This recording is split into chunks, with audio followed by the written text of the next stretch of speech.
Okay guys, welcome.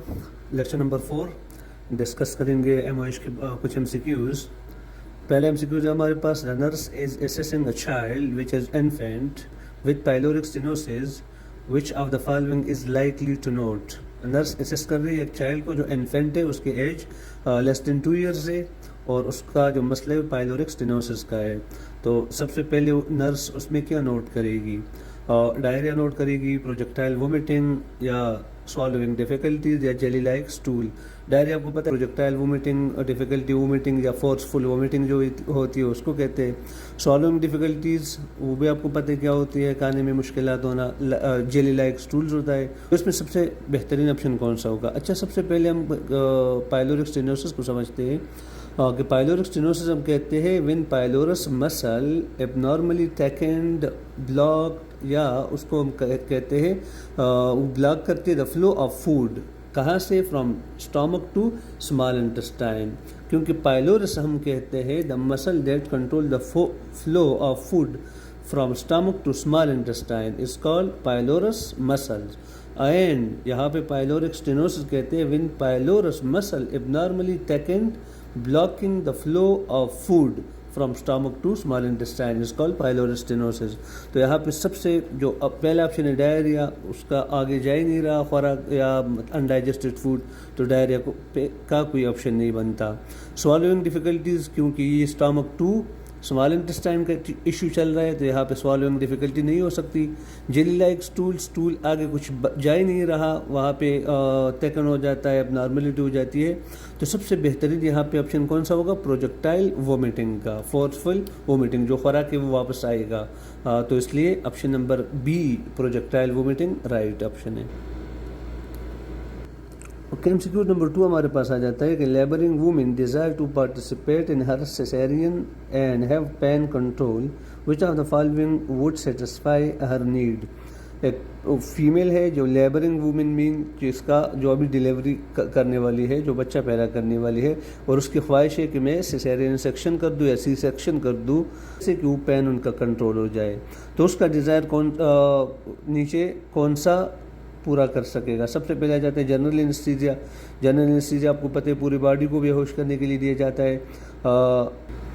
मेपिरिडिन injection के through उसको करेंगे उसको सेटिस्फाई, या एपिड्यूरल ब्लॉक करेंगे, प्यूडेंडल ब्लॉक करेंगे।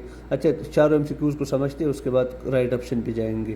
पहला ऑप्शन हमारे पास आ जाता है एपिड्यूरल ब्लॉक। तो एपिड्यूरल ब्लॉक हम कहते हैं रीजनल ब्लॉक को या रीजनल एनेस्थीसिया को हम कह सकते हैं। और उसके अलावा हमारे पास आ जाता है जनरल एनेस्थीसिया का ऑप्शन आ जाता है, तो हम यहाँ पे जनरल एनेस्थीसिया भी उनको नहीं दे सकते।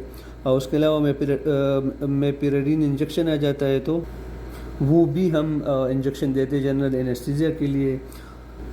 प्यूडेंडल का ऑप्शन होता है, तो प्यूडेंडल भी एक किस्म का लोकल एनेस्थीसिया होता है फॉर प्यूडेंडल नर्व्स, जो विजाइना के अंदर पाया जाता है और उसका रिलीफ करता है सिर्फ विजाइना या पेरिनियम रीजन को। तो इसलिए हम प्यूडेंडल पे भी नहीं जा सकते। उसके अलावा इंजेक्शन पे भी नहीं जा सकते, वो भी जनरल एनेस्थीसिया के लिए दिया जाता है। और उसके अलावा जनरल एनेस्थीसिया भी नहीं दे सकते, तो यहाँ पे ऑप्शन राइट आ जाएगा एपिड्यूरल ब्लॉक या एपिड्यूरल रीजनल ब्लॉक या रीजनल एनेस्थीसिया, तीनों टर्म यहाँ पे आ सकते हैं।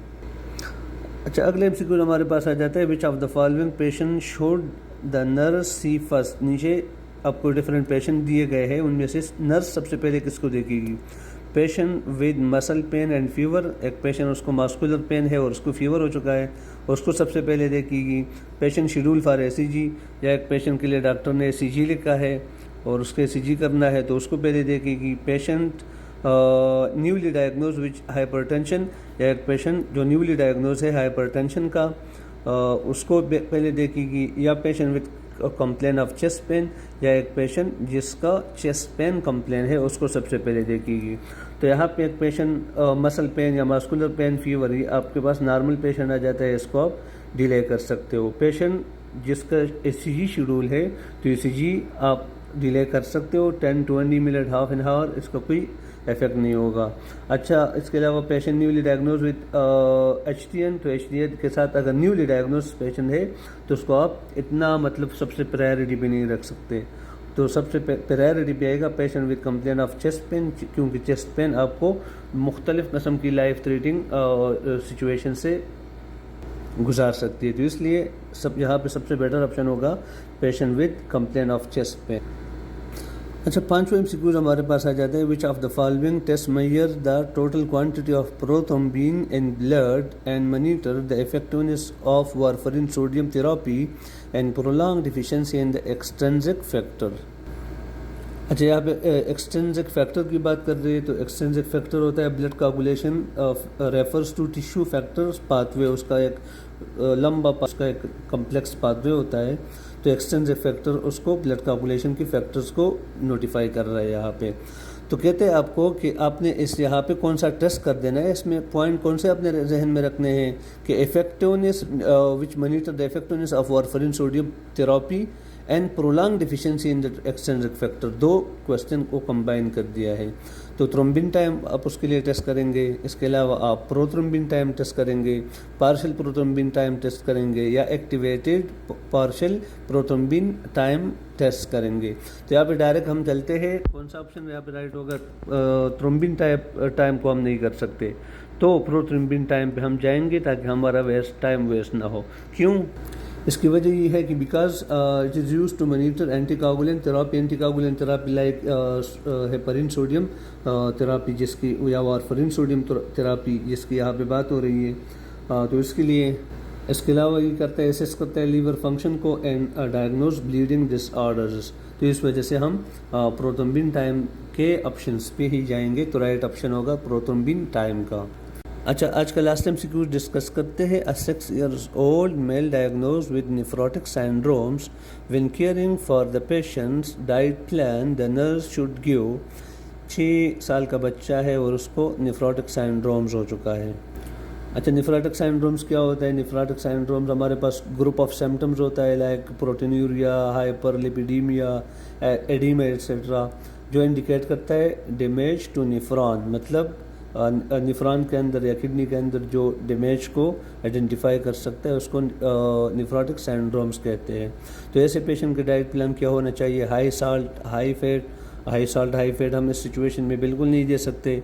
हाई साल्ट हाई कोलेस्ट्रॉल भी हम अवॉइड करेंगे, नॉर्मल भी नहीं, मतलब नॉर्मल पे रखेंगे।